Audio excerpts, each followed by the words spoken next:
प्रेक्षकांनी ठरलं तर मग या मालिकेचा आजचा भाग खूपच सुंदर दाखवला आहे. इकडे रविराजांच्या आणि प्रतिमाच्या समोर आता खूप मोठं सत्य येणार आहे आणि ते म्हणजे सायली ही त्यांचीच मुलगी आहे हे आता त्यांना समजणार आहे. फक्त पूर्णाजींच्या एका गोष्टीमुळे सायलीच तन्वी असल्याचं सत्य सगळ्यांसमोर उलगडणार आहे. आणि प्रेक्षकांना एवढंच नव्हे पण त्याच वेळेला एक मोठा पुरावा म्हणजे जेव्हा सायली ही मधुभाऊंना ज्या मंदिरामध्ये सापडलेली असते त्या मंदिरातल्या पुजाऱ्यांनी आता सगळ्यांसमोर येत स्वतः सायलीच ही मधुभाऊंना त्या दिवशी मंदिरात सापडलेली आणि तीच रविराज आणि प्रतिमाची मुलगी असल्याचा खूप मोठा खुलासा देखील केलेला आहे. जेव्हा आता पुजारी सगळ्यांसमोर सांगतात की हो हीच ती मुलगी आहे जी रविराजांची आणि प्रतिमाची मुलगी आहे. आणि तेव्हा आता सायलीला तिचा काही भूतकाळ आठवायला सुरुवात होते. सायलीला अचानकच गार्डन एरियामधून काही आवाज ऐकायला सुरुवात होते. म्हणजे अर्जुन आणि तन्वी जेव्हा लहान असताना गार्डनमध्ये खेळत असतात ते आता सायलीला आठवायला सुरुवात होते. सायली धावतच बाहेर येते आणि तिच्या कानात लहानपणीच्या तन्वीचा आणि अर्जुनचा दोघांचा सुद्धा आवाज कानामध्ये घुमत असतो. आणि आता तिला चक्कर यायला सुरुवात होते. सायली इकडे तिकडे पाहते आणि त्यावेळेला तिला झालेला सगळा भूतकाळ आठवतो. अर्जुनचा वाढदिवस, त्याच्यानंतर अर्जुनने तिला दिलेलं गिफ्ट आणि एवढंच नाही, जेव्हा निरोप घेताना अर्जुन आणि प्रतिमा आणि त्यांच्या गाडीचा झालेला तो अपघात, हे सगळं काही आता इथे सायलीला आठवलेलं आहे. आणि या सगळ्यामध्ये आता सायली पुन्हा एकदा चक्कर येऊन खाली पडते आणि आता सायलीला मात्र तिचा सगळा भूतकाळ तिच्यासमोर आला आहे. आणि आपणच रविराज प्रतिभा यांची मुलगी असल्याचं सत्य आता सगळ्यांच्या समोर आलेलं आहे. तर मंडळी, आता हे सगळं कसं घडलं, काय घडलं, त्या पुजाऱ्यांना सायलीच खरी तन्वी असल्याचं सत्य कसं उलगडलं आणि त्यांनी कशा प्रकारे आता हे सत्य सगळ्यांच्या समोर आणलं, हे सगळं काही आपण आजच्या भागामध्ये पाहणार आहोत. त्यामुळे आजचा भाग थोडाही स्किप न करता शेवटपर्यंत पहा. आणि चॅनलवर नवीन असाल, चॅनलला अजूनही सबस्क्राईब केलं नसेल ते चॅनल आत्ता सबस्क्राईब करून व्हिडिओला लाईक करायला विसरू नका. प्रेक्षकांनो, आतापर्यंत आपण पाहिलं की सायलीने प्रियाला आता जेलमध्ये पाठवलं आहे आणि तिचा चांगलाच पाहुणचार घेत तिला कायमची अद्दल तर घडवली आहे. पण या सगळ्यामध्ये आता पूर्णाजीने खूप मोठा धसका घेतला आहे. म्हणजे आपली तन्वी आपल्यापासून लांब गेली, तन्वी आपली अजूनही सापडलीच नाही, या गोष्टीचा तिला खूप मोठा धक्का बसला आहे आणि तिने सायलीलाच आता तन्वी मानलेला आहे. आणि त्याच्यामुळे सायलीवर आता खूप मोठी जबाबदारी आलेली आहे. डॉक्टरांनी सांगितले की जोपर्यंत पूर्णाजीला स्वतःहून ह्या गोष्टी रिअलाईज होत नाही तोपर्यंत सायली यांना तन्वी बनण्याचं नाटक करावं लागणार आहे. पण सायलीला जेव्हा आता सायली पूर्णाजी समोर एक नाटक करत असते, म्हणजे ती स्वतः तन्वी असल्याचं जेव्हा नाटक करते तेव्हा तिला तिच्या भूतकाळातल्या एक गोष्टी आता आठवायला लागलेल्या आहेत. तर सायलीला सुद्धा आता पूर्णाजी जेव्हा तन्वी तन्वी म्हणून आवाज देते ती गोष्ट तिला सुद्धा आवडते. आणि जेव्हा पूर्णाजी सायलीला तन्वी म्हणून आवाज देते तेव्हा ते शब्द तिच्या कानावर याआधी कधीतरी पडलेत असं तिला सतत जाणवत असतं. सायली म्हणते की का कोणास ठाऊक, पण पूर्णाजी मला तन्वी म्हणतात ही गोष्ट मला हवीशी वाटते. आणि सायली आता इथे सगळ्यांना सांगते की पूर्णाजींना जोपर्यंत बरं वाटत नाही तोपर्यंत हे तन्वी नावाचं नाटक मी कायम करायला तयार आहे आणि त्या गोष्टीचा मला काही त्रास होणार नाही आहे. तर इकडे जेलमध्ये आता प्रिया मात्र डोक्यावर परिणाम झाल्यासारखी वागत असते. इकडे प्रियाच्या शेजारी एक कैदी असतो, तिला भेटण्यासाठी एक नातेवाईक आलेले असतात आणि तिथले कॉन्स्टेबल तिला भेटायला त्या माणसाला पाठवतात. प्रियाला असं वाटतं की माझा आता अश्विनच मला भेटायला आलेला आहे. प्रिया लगेचच धावते आणि म्हणते की कुठे माझा अश्विन. त्यावर आता ती कॉन्स्टेबल म्हणते काय गं, तुझ्या डोक्यावर परिणाम झाले का, हे दुसऱ्या कैदीचे नातेवाईक आहेत. प्रिया म्हणते की नाही असं कसं, माझा अश्विन येईल ना, माझ्या अश्विनचं माझ्यावरती खूप प्रेम आहे आणि तू मला भेटायला आल्याशिवाय राहणारच नाही. तुम्ही जा बाहेर बघा, माझा अश्विन बाहेर येऊन थांबला असेल. ती मग कॉन्स्टेबल आता प्रियाला म्हणते एक गप ग, तुला भेटायला बाहेर कोणीही आलेलं नाही आहे आणि तुला भेटायला कोणीसुद्धा येणार नाही आहे. एवढी मोठी फसवणूक केलीस आणि त्या फसवणुकीसाठी खूनसुद्धा केलास, तुला कोण भेटायला येणार आहे ग, कोण आहे तुझं असं, स्वतःच्या आईवडिलांचा जीव घेण्याचा सुद्धा प्रयत्न केलास आणि तुला अजूनही वाटतं तुला कोणी भेटायला येणार आहे. प्रिया म्हणते की नाही मला माहिती आहे, माझा अश्विन मला भेटायला येईलच, त्याचं खूप प्रेम आहे माझ्यावर. आणि अक्षरशः प्रिया आता इथे वेड्यासारखी करत असते. ती कॉन्स्टेबल म्हणते बाई हिच्या डोक्यावरच खरंच आता परिणाम झाल्या वाटतं, एक गप ग, शांत बस इथे. आणि आता ती कॉन्स्टेबल तिथून निघून जाते. प्रिया मात्र आता इथे पूर्ण हताश होत्या आणि खाली बसून जोरात रडायला सुरुवात करते. इकडे सगळ्यांनाच पूर्णाजीच्या तब्येतीची काळजी सुरू झालेली असते. सगळेजण म्हणत असतात की सायली हे नाटक तर करते खरं, पण पूर्णाजी ह्या धक्क्यातून सावरतील का. आणि पूर्णाजीने खरंच सायलीलाच तन्वी मांडलं तर खरं सत्य तिच्यासमोर आणणं खूप कठीण जाईल.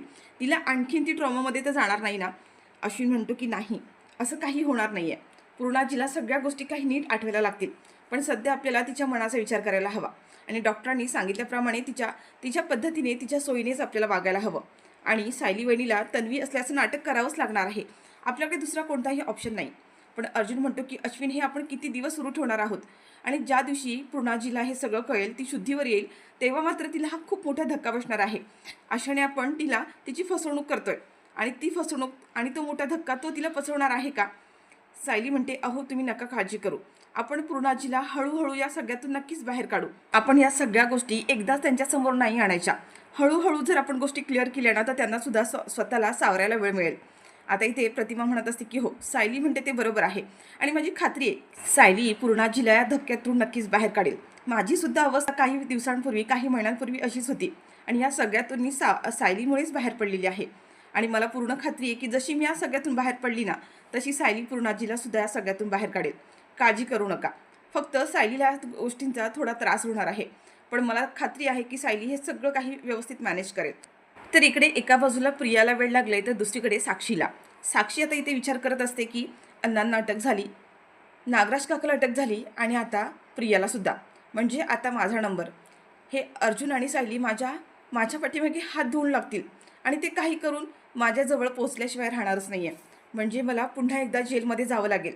साक्षी म्हणते की नाही, मला पुन्हा जेलमध्ये जायचं नाही आहे, मला त्या भिकारड्या आणि घाणीमध्ये राहायचं नाही आहे. आता इथे साक्षी प्रचंड घाबरलेली असते. तिला मागच्या जेलमध्ये झालेल्या सगळ्या गोष्टी पुन्हा आठवायला लागतात आणि म्हणते की मला पुन्हा ते दिवस जगायचं नाही आहे, मला नको हे सगळं. आता साक्षी इतकी वेड्यासारखी करत असते, मध्येच हसत असते, मध्येच रडत असते. तिला काय होतंय तिलाच कळत नसतं. साक्षी म्हणते की नाही, मला जेलमध्ये जायचंच नाही आहे. मी एक काम करते, मी कॅनडाला निघून जाते, सचिनला घेऊन कॅनडालाच निघून जाते. आणि आता ती खुश झालेली असते आणि तेवढं तिला आता आठवतं की सचिनचं अस्मितासोबत लग्न झालं आहे, तिला एक बाळसुद्धा आहे आणि सचिन ह्या दोघींना सोडून माझ्यासोबत येईल. आणि आता पुन्हा साक्षी हसायला लागते आणि पुन्हा वेड्यासारखी करायला सुरुवात करते. साक्षी म्हणजे हा सचिन माझ्यासोबत का येईल? तो माझ्यासोबत नाही येणार, कारण त्याचं त्याच्या बायकोवर आणि मुलावरच प्रेम आहे. तो माझ्यासोबत फक्त आणि फक्त पैशांसाठी आहे. आणि साक्षीने आता चांगलंच ओळखलं आहे. म्हणजे सचिन आतापर्यंत तिच्यासोबत तिच्या रिलेशनमध्ये जो आहे तो फक्त आणि फक्त पैशांसाठी आहे. साक्षी आता इथे आरशासमोर येते आणि स्वतःचा चेहरा पाहते आणि म्हणते की त्या सायलीने मला ओळखलं ते ह्या चेहऱ्यामुळे. मी माझं नाव बदललं, माझी आयडेंटिटी बदलली, सगळं बदललं, फक्त ह्या चेहऱ्यामुळे तिने मला ओळखलं. हा चेहराच नको आहे मला. साक्षी म्हणते हे सगळं जे काही झालं ते ह्या चेहऱ्यामुळे झालं. मी सायलीच्या समोर तिने मला कधीच ओळखलं नसतं, तिने मला ओळखलं ते फक्त या चेहऱ्यामुळे. हा चेहरा जर नाही राहिला तर म्हणजे मला हे लोक कधीच ओळखू शकत नाही. आणि आता साक्षी तिथे असलेला चाकू घेते आणि तो चाकू घेऊन स्वतःच्या चेहऱ्यावरती ओरखडे काढते आणि स्वतःचा चेहरा पूर्णपणे विद्रूप करते. तर प्रेक्षकांनो, आता इथे साक्षी स्वतःच्या चेहऱ्याची प्लास्टिक सर्जरी करून घेणार आहे. आणि प्रेक्षकांनो, मालिकेमध्ये आता साक्षी नावाच्या एका नवीन पात्राची एंट्रीसुद्धा होणार आहे. तर इकडे सगळेजण आता हॉलमध्ये बसलेले असतात, सगळ्यांच्या गप्पाटप्पा सुरू असतात. अन्नपूर्णाजी आता तन्वीच्या लहानपणीच्या सगळ्या गोष्टी आता इथे सगळ्यांना सांगत असते. तर इथे सगळेजण आता सायलीलाच तन्वी समजून पूर्णाजीच्या मनासारखं वागत असतात आणि तन्वीच्या आणि पूर्णाजींच्या लहानपणीच्या जेवढ्या सगळ्या काही आठवणी आहेत त्या सगळेजण आता इथे शेअर करत असतात. प्रतिमासुद्धा तन्वीच्या लहानपणीच्या सगळ्या आठवणी ते सांगत असते. पण त्या सगळ्या आठवणी ऐकता तन्वी म्हणजे सायलीला आता हे सगळं काही हे कधीतरी आपल्यासोबत घडून गेलं हे तिला जाणवत असतं. पूर्णाजी आणि तन्वी तासनतास गप्पा मारायच्या. तन्वी दिवसभरात झालेल्या सगळ्या गोष्टी, शाळेमध्ये झालेल्या मित्रांसोबतच्या गोष्टी सगळ्या येऊन पूर्णाजीला सांगायची. हे सगळं काही आता प्रतिमा जेव्हा सांगत असते आणि हे सगळं सायलीला हे कधीतरी आपल्यासोबत घडून गेलंय हे सगळं आठवत असतं आणि सायली प्रतिमाकडे बघतच बसलेली असते. या सगळ्या गप्पा सुरू असताना प्रतिमा आणि अन्नपूर्णाजी जेव्हा सायलीची एक लहानपणीची गोष्ट आता सांगत चाललेली आहेत, ते सगळं काही सायलीला तिचा भूतकाळ सगळ्याच्या सगळ्या डोळ्यासमोर आठवायला लागलेला असतो. आणि तेवढ्यात आता पूर्णाजी एक गाणं म्हणतात, म्हणजे जे सायलीचं म्हणजे तन्वीचं लहानपणीचं अगदी फेवरेट होतं. पूर्णाजी आता त्या सगळ्यांसमोर गाऊन दाखवतात. चांदोमामा भागलास का, लिंबोणीच्या झाडामागे लपलास. आणि तेवढ्यातच आता सायलीला सुद्धा हे आठवतं आणि सायली म्हणते की आता इथे पूर्णाजी सायलीला म्हणतात की तन्वी कर पूर्ण.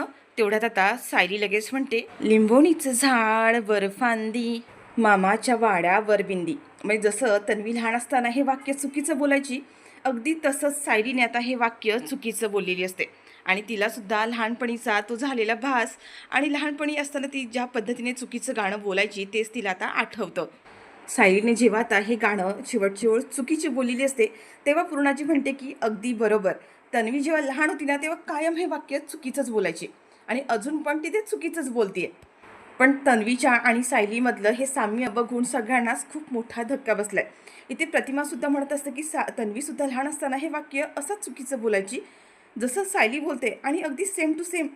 तर इथे प्रतिमा विचार करत असते की तन्वीमध्ये आणि सायलीमध्ये एवढं साम्य, त्यांच्या किती गोष्टी एकसारख्या जुळतात.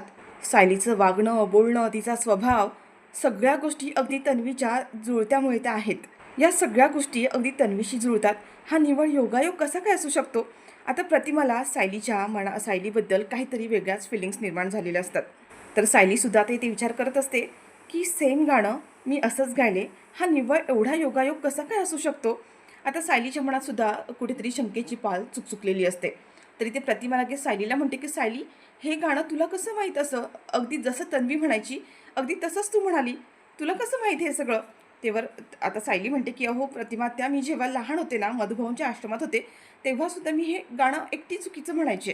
सगळेजण हे गाणं अगदी बरोबर म्हणायचे, पण मला कधी बरोबर जमलंच नाही. मी कायम चुकीचे बोलायचे आणि सगळेजण माझ्यावरती हसायचे. आता प्रतिमाला राहून राहून सारखं असंच वाटत असतं की तन्वीच म्हणजे सायलीच खरी तन्वी नसेल ना, तरी ते सायलीच्या मनातसुद्धा ती शंका निर्माण झालेली असते. तर इथे अर्जुनलासुद्धा आता खूप मोठा धक्का बसलाय की दोघींमध्ये सुद्धा एवढं साम्य कसं काय असू शकतं.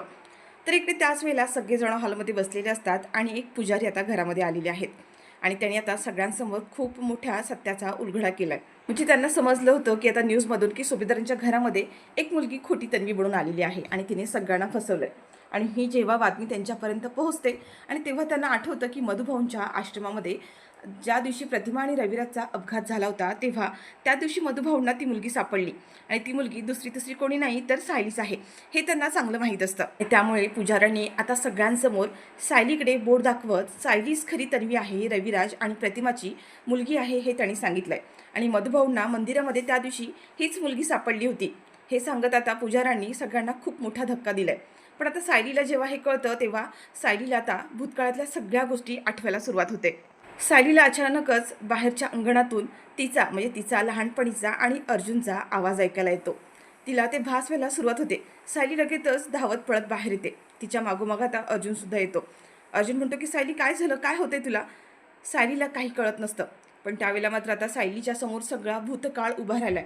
मी ज्या दिवशी अर्जुनचा वाढदिवस असतो, अर्जुनचा वाढदिवस, अन्नपूर्णाजी त्या दोघांचे करत असलेले लाड, अर्जुनचं औक्षण आणि त्यानंतर अन्नपूर्णाजीने जो काही जी चैन आणि एक पॅन्डल इथे अर्जुनला गिफ्ट केलेलं असतं, ते गिफ्ट अर्जुनने आता इकडे तन्वीलासुद्धा दिलेलं असतं.